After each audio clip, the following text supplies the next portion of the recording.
Again, we are going to start another video about the factors that influencing mental health disorders. We said these risk factors doesn't have effect who will develop a mental health in the first place. They also affect how severe their symptom can be and when they will experience those symptoms, because the cause can as well be categorized as biological factor, physical factor, and social factor.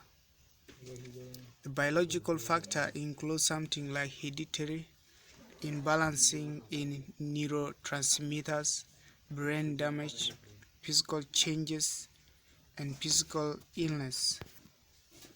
Then psychological factors are things like strain, interpersonal relationship, stress, and frustrated, pathological personalities, childhood insecurities.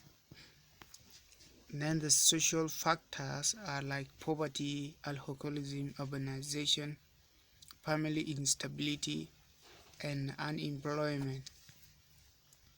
Symptom in mental health illness: behaving in a strange way, like removing clothing from others, is considered as abnormal because people don't understand why you are doing so, or the behavior changes suddenly, becoming moody and withdrawing. For example, sitting alone doesn't not want to mix or talk with others, is not interested in your personal hygiene.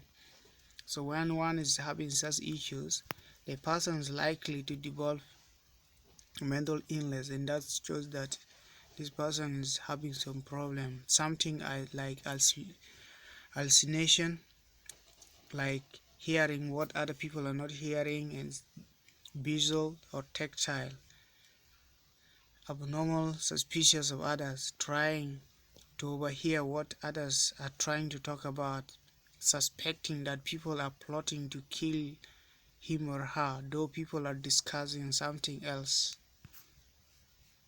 Unusual, cheerful, and boastful, talking about having a lot of wealth,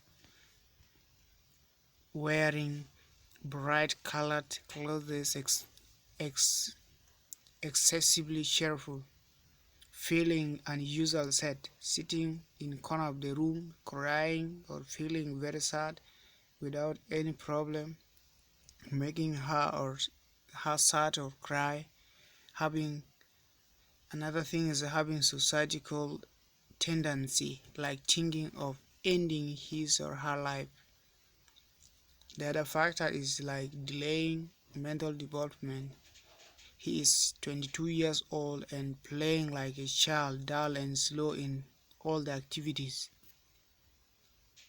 And then classification of mental health disorders.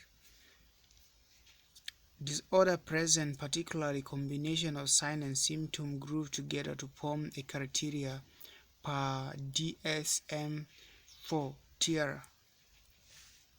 The certain number of criteria to be met within a certain time frame for a person to be diagnosed as having a disorder.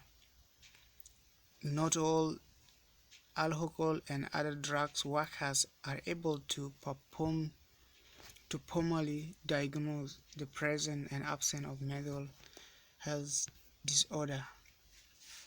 The diagnosis of mental health disorder should only be made suitable qualified and trained health personnel.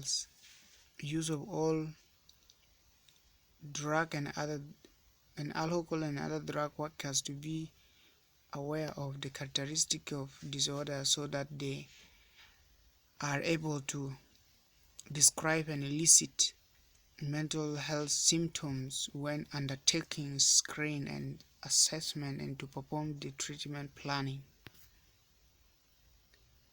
This brings us to the symptom without diagnosis. Classification of mental health disorders must meet diagnostic criteria. However, a large number of drug of alcohol and other drug services who display symptoms do not meet the criteria. An anxiety disorder can still impact significant on functioning and treatment of outcomes. So let us look at the categories of mental health disorder in comorbidity guidelines. So we have one is mood disorder, anxiety disorder, personality disorder, psychotic disorder, and substance-induced disorder. Stop here for today. Until next time we meet again.